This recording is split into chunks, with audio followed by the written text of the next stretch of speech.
अस्सलाम वालेकुम। दुनिया व्लॉग के साथ मैं हूं अंजुम फारूक। 2016 में टर्किश गवर्नमेंट ने एक बिल पास किया जिसके बाद प्रेसिडेंट को इख्तियार दे दिया गया कि वो हाईएस्ट जुडिशरी के अंदर जजेस की अपॉइंटमेंट करेंगे। इस बिल को आज़ादी अदलिया के ऊपर हमला समझा गया और वहाँ की आला अदलिया ने इसे स्ट्राइक डाउन कर दिया। इसी तरह 2015 के अंदर मोदी सरकार ने इंडिया के अंदर एक बिल लेके आई, पास किया बल्कि वो बिल, उसके तहत पॉलिटिशियन और जुडिशरी मिल के सुप्रीम कोर्ट के अंदर जजेस अपॉइंट कर सकेंगे। वो बिल भी पास हो गया, मगर जब वो चैलेंज हुआ तो वहाँ की जुडिशरी ने, सुप्रीम कोर्ट ने उसको स्ट्राइक डाउन कर दिया। उसके बाद इन दोनों हुकूमतों में, इंडिया में भी और टर्की के अंदर भी, बहुत तलखी हुई, अदारों के अंदर तसादम हुआ। यूँ लग रहा था ये महाजराई बहुत बढ़ जाएगी, मगर अदलिया अपने जो उसका स्टैंड था उसके ऊपर खड़ी रही दोनों मुल्कों के अंदर, और वहाँ की हुकूमतों ने इस मामले को ठंडा किया। उन्होंने अपनी पोजीशन से पीछे आए और उन्होंने अदलिया की मानी। वरना पूरे दुनिया के अंदर ये चाह रहा था कि इंडिया की गवर्नमेंट और जो वहाँ की सुप्रीम कोर्ट है वो आमने सामने आ गया, टर्की की गवर्नमेंट और वहाँ की सुप्रीम कोर्ट आमने सामने आ गया, मगर ऐसा नहीं हो सका। वहाँ की लीडरशिप ने दानिशमंदी का मुजाहरा किया। जो हमारे यहाँ हाल है वैसा नहीं है। अगर सुप्रीम कोर्ट कोई कार्रवाई मांग रही है पार्लियामेंट की या कौमी असम्बली की, तो या किसी कायमा कमेटी की, उसको देने की बजाय, ये कोई ऐसा राज तो नहीं है कि जिसको सुप्रीम कोर्ट को ना दिया जा सके। अगर सुप्रीम कोर्ट को वो किसी फैसले के अंदर, किसी केस के अंदर दरकार है तो आप दे दें। मगर शाहिद खान अब्बासी साहब ने कहा कि जनाब चीफ जस्टिस साहब को यहाँ तलब किया जाए, एक कमेटी बनाई जाए, उनसे पूछगछ की जाए उनसे क्यों चाहिए, और इसको जो है पार्लियामेंट की आज़ादी के ऊपर हमला करार दिया। राणा सनाउल्लाह साहब ने कहा कि अगर ये हमें बुलाएंगे चीफ जस्टिस साहब तो हम भी उन्हें बुलाएंगे, अगर अदालत हमें बुलाएगी तो हम भी उन्हें बुलाएंगे, अगर वो नहीं आएंगे तो हम भी नहीं जाएंगे। जो वहाँ के हमारे एपी जो हमारी पब्लिक अकाउंट कमेटी है, उसने जो सुप्रीम कोर्ट का है उसके मामलात जो हैं, फाइनेंशियल मामलात हों, उनकी छानबीन का फैसला किया है, रजिस्ट्रार को बुला लिया है। और राणा सनाउल्लाह साहब कहते हैं अगर वो नहीं आए तो हम उस फैसले को इम्प्लीमेंट करवाएंगे। ये तसादम की एक फ़ज़ा बन गई है इदारों के अंदर। ऐसे लग रहा है जैसे मुल्क के अंदर अनारकी है, कोई कानून नहीं है, कॉन्स्टिट्यूशन के ऊपर अमल नहीं किया जा रहा। ये एक इंतहाई अफसोसनाक बात है। हुकूमत तो बिल्कुल भी नहीं कर रही। अब कल सुप्रीम कोर्ट के अंदर जो समात है उसी केस की कि एक दिन इलेक्शन होने चाहिए, उसके ऊपर मैं सुन रहा था कि बहुत सारे तज्जिया नगार और बहुत सारी बातें हो रही हैं कि कल फैसला आ जाएगा, प्राइम मिनिस्टर को तलब कर लिया जाएगा। ऐसा कुछ नहीं होने जा रहा।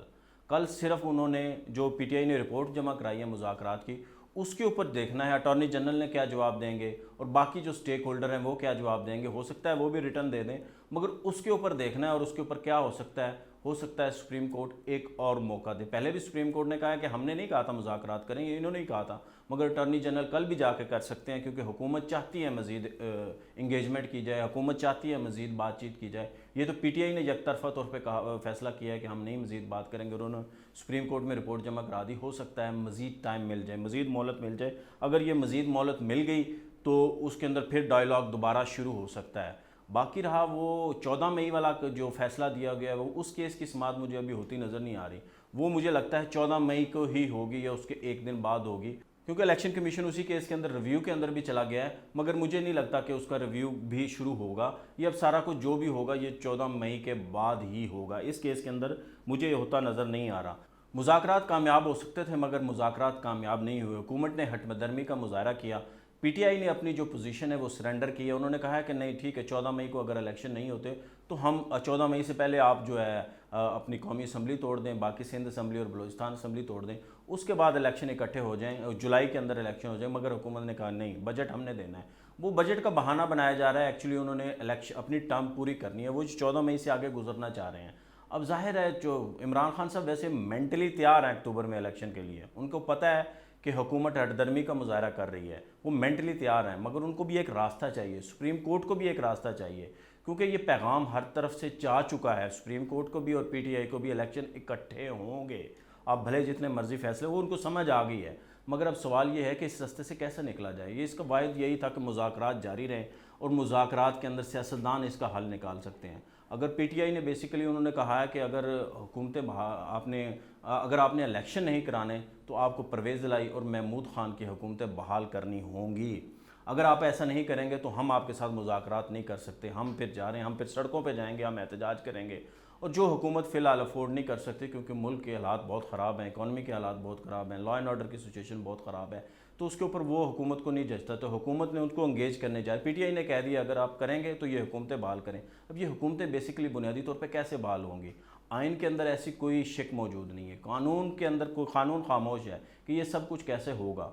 इसके सिर्फ दो ही हल है, ये हुकूमतें कैसे बहाल हो सकती हैं। एक तो ये है कि अगर ये मिल बैठते हैं और ये हुकूमत भी मान जाती है कि ठीक है जी इलेक्शन खुद ही होंगे मगर हम आपकी हुकूमत बहाल करने में आपकी हेल्प करते हैं, तो जो सुप्रीम कोर्ट ने 184(3) का केस चल रहा है, जो उन्होंने सो मोटा लिया था पंजाब के अंदर इलेक्शन ना होने के अंदर, उसके अंदर क्योंकि सुप्रीम कोर्ट फैसला दे सकती है, वहाँ पे अगर ये दोनों हुकूमतें कॉन्सेंट दें तो सुप्रीम कोर्ट को इख्तियार हासिल है कि 184(3) की जो कार्रवाई है उसके अंदर वो कोई भी फैसला दे सकते हैं। इससे पार्लियामेंट की बालादस्ती होगी, कानून की बालादस्ती होगी, आइन की बालादस्ती होगी, ये एक डिफरेंट डिबेट है, मगर वो फैसला देने का मजाज है। अगर वो उसके अंदर फैसला दे दें तो हालात काफ़ी देर तक संभल सकते हैं। और उसके बाद दूसरा हल जो है ना, वो अतर मिनल्ला साहब का इसी केस के अंदर फैसला है। उन्होंने कहा था कि ये देखा जाए कि ये जो असम्बलियाँ तहलील हुई हैं ये कानूनी तौर पर हुई हैं या नहीं हुई, आइनी तौर पर हुई हैं या नहीं हुई। 2022 के अंदर दोस्त मोहम्मद मज़ारी केस के अंदर जो है ना, सुप्रीम कोर्ट ने फैसला दिया था कि जो पार्टी हेड है वो पार्लिमानी लीडर का इख्तियार इस्तेमाल नहीं कर सकता। अगर पार्टी हेड पार्लिमानी लीडर का इख्तियार इस्तेमाल नहीं कर सकता तो पार्टी हेड ने वज़ीर आला का इख्तियार कैसे इस्तेमाल कर लिया। परवेज़ इलाही की स्टेटमेंट मौजूद है कि वो खुद भी नहीं चाहते कि असम्बलियाँ टूटे, और उनकी 99% जो पार्टी है वो भी नहीं चाहती, पार्लिमानी पार्टी वो भी नहीं चाहती कि टूटे। जब वो 99% लोग कह रहे हैं कि नहीं टूटनी चाहिए, तो इसका मतलब है ये पार्टी हेड ने उनको मजबूर किया, उनके साथ ज़बरदस्ती की। तो ये गैर आइनी और गैर कानूनी तौर पर ये असम्बलियाँ टूटी थी। इसके ऊपर अगर सुप्रीम कोर्ट फैसला दे दे तो यकीन माने, इसको अगर वो देख ले तो यकीन माने हालात बहुत बेहतर हो सकते हैं, असम्बलियाँ बहाल हो सकती हैं। उससे क्या होगा, असम्बलियाँ बहाल पहले माजी में भी होती रही हैं। 93 के अंदर जो उस वक्त के सदर थे ग़ुलाम इसाक़ खान, उन्होंने नवाज शरीफ की जो असम्बली थी वो 58(2)B के ज़रिए ख़त्म कर दी थी, मगर सुप्रीम कोर्ट चले गए और सुप्रीम कोर्ट ने फैसला दिया था कि सदर साहब ने आइन के इस शिक का, क्योंकि उस वक्त वो आइन के अंदर मौजूद थी, इस शिक का गलत इस्तेमाल किया और उन्होंने असम्बलियाँ बहाल कर दी थी। तो ये असम्बलियाँ जो बहाल होना, मेरे हिसाब से अगर ये पीटीआई की अगर है कि इलेक्शन नहीं होते तो उनकी असम्बलियाँ बहाल की जाएँ और उनकी हुकूमतें बहाल की जाएँ, तो ये कोई इसमें बुरी बात नहीं है, कोई कबाहत की बात नहीं है। अगर आपको बीच का दरमियानी रास्ता कोई लेना है, अगर क्योंकि इतना बड़ा क्राइसिस है उसको हल करना है, तो आपको कोई दरमियानी रास्ता लेना पड़ेगा, और उसका वाहिद हल ये है कि असम्बलियाँ बहाल हो जाएँ और फिर अक्टूबर के अंदर इलेक्शन हो, फिर देखते हैं कौन जीतता है कौन नहीं जीतता। मुझे दीजिए इजाज़त, अल्लाह हाफ़िज़।